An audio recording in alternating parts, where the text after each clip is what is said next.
مریم نواز وزیر اعلیٰ پنجاب اور مراد علی شاہ وزیر اعلیٰ سندھ منتخب ہو گئے۔ مریم نواز پہلی خاتون وزیر اعلیٰ ہیں، اور سیاسی سفر کے حوالے سے بھی دیکھیں تو پچھلے چند سالوں میں نون لیگ کی سیاست میں، خاص طور پر پاکستان تحریک انصاف کے دور حکومت میں جو ایک اپوزیشن کا ایک لیڈ رول تھا، اس میں مریم نواز بہت ایکٹیو نظر آئیں۔ جیل بھی کاٹی، پاناما پیپرز کے بعد جو مقدمات کا سلسلہ شروع ہوا تھا، آج ان کا وزارت اعلیٰ تک پہنچنے تک کا جو سفر ہے، اس میں شاید ان کے جو 4-5 سال کی کوشش تھی پولیٹیکل اپوزیشن لیڈر کے طور پر، وہ کافی زیادہ اس نے ایک کلیدی کردار ادا کیا۔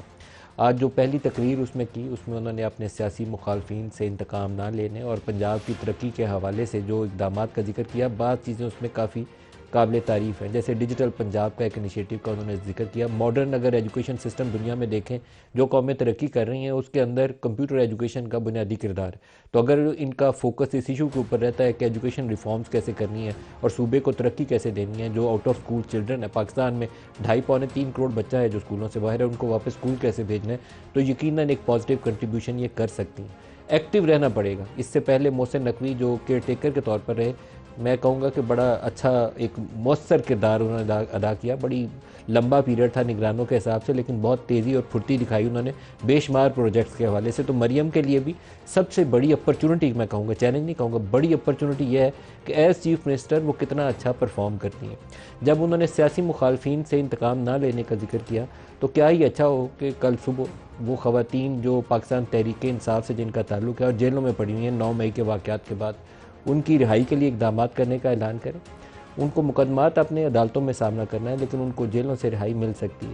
ڈاکٹر یاسمین راشد ہوں یا باقی خواتین ہوں، ان کو اگر مریم نواز اس طرح کے انیشیٹو لیں جس سے وہ جو ایک گلف ہے نا، جو سیاسی کشیدگی کا ماحول ہے، اس میں کمی لانے کے لیے کچھ ایک سٹیپ فارورڈ لیں، تو یقیناً صوبے کے ماحول میں اور پاکستانی سیاست کے ماحول میں ایک بہتری کی جانب وہ اقدامات کر کے پاکستان کو لے جا سکتی ہیں۔ مرکز کے اندر حکومت کی وہ صورتحال نہیں ہوگی جو پنجاب میں ہے۔ پنجاب میں ان کو 220 ووٹس ملے، جو سپیکر کا انتخاب تھا اس میں 224 ووٹ ملے تھے، تو ایک کلیئر کٹ ان کو ایج حاصل ہے۔ 186 ریکوائرڈ ہیں، تو اس سے 25-30 اراکین ان کے پاس زیادہ موجود ہیں، جو پریشانی ان کی حکومت کو نہیں سامنا کرنا پڑے گا۔ خود پی ایم ایل این کے ساتھ انڈیپینڈنس مل چکے ہیں، تو وہ سادہ اکثریت کے قریب خود اپنے انڈیپینڈنس کو ملا کے پی ایم ایل این پہنچ جاتی ہے، اور اتحادیوں کو ملا کے جس میں پیپلز پارٹی، آئی پی پی اور کاف لیگ کے اراکین اور پی ایم ایل ضیاء کا بھی ایک رکن ان کے ساتھ شامل ہے۔ اس کے بعد ان کو پنجاب میں وہ ایشو نہیں آئے گا، صرف ایک ایشو کرنا ہے کہ گورننس دکھانی ہے، وہ معاملات کرنے ہیں جس میں شفافیت، ایک صاف حکومت لوگوں کو نظر آئے۔ جو موروثی سیاست کی مہر ہے اس سے ہٹانے کا کوئی اور تو طریقہ ان کے پاس نسخہ نہیں ہے، لیکن ایک پرفارمنس ہے۔ اس سے پہلے جو شہباز شریف کے صاحبزادے نے چند مہینے حکومت کی تھی، بہت بڑا جو سیٹ بیک تھا پی ڈی ایم کے لیے وہ پنجاب کی وزارت اعلیٰ تھی۔ اگر اس وقت کوئی ایک مؤثر لیڈرشپ پنجاب میں کوئی پرووائڈ کر سکتا تو شاید اتنا بڑا پی ڈی ایم کو سیٹ بیک نہ ہوتا۔ جو وزیر اعلیٰ کی ایک جنگ چلتی رہی پرویز الہی اور شہباز شریف کے برخودار حمزہ کے درمیان میں، اس نے پنجاب کی سیاست کو بھی نقصان پہنچایا اور نون لیگ کی سیاست کو بھی ڈبو کے رکھ دیا۔ تو ان چیزوں سے آگے بڑھنا پڑے گا مریم نواز کو۔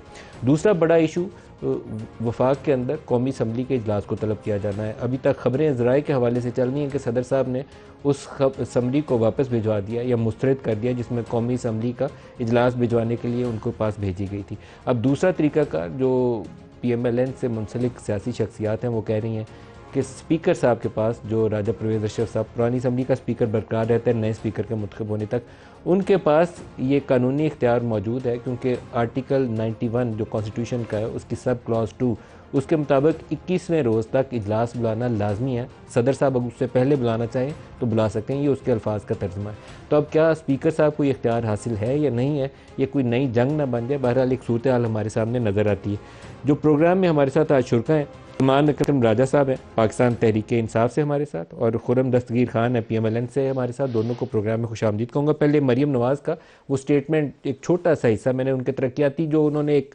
روڈ میپ دیا اس کو نہیں ہم نے لیا، لیکن یہ اپوزیشن سے ہم انتقام نہیں لیں گے، وہ آپ کو دکھانا چاہوں گا۔ ان سب کی بھی وزیر اعلیٰ ہوں جنہوں نے مجھے ووٹ دیا، اور میں ان سب کی بھی وزیر اعلیٰ ہوں، ان کی بیٹی ہوں، ان کی بہن ہوں جنہوں نے مجھے ووٹ نہیں دیا۔ میرے دل میں کسی کے لیے نہ انتقام کا کوئی جذبہ ہے، نہ بدلے کا کوئی جذبہ ہے۔ میں اپوزیشن کو یہ میسج دینا چاہتی ہوں کہ میرے دفتر کے دروازے، میرے دل کے دروازے، میرے چیمبر کے دروازے ہر وقت 24/7 ان کے لیے بھی اسی طرح کھلیں جس طرح میری جماعت کے کارکنوں کے لیے کھلیں۔ جی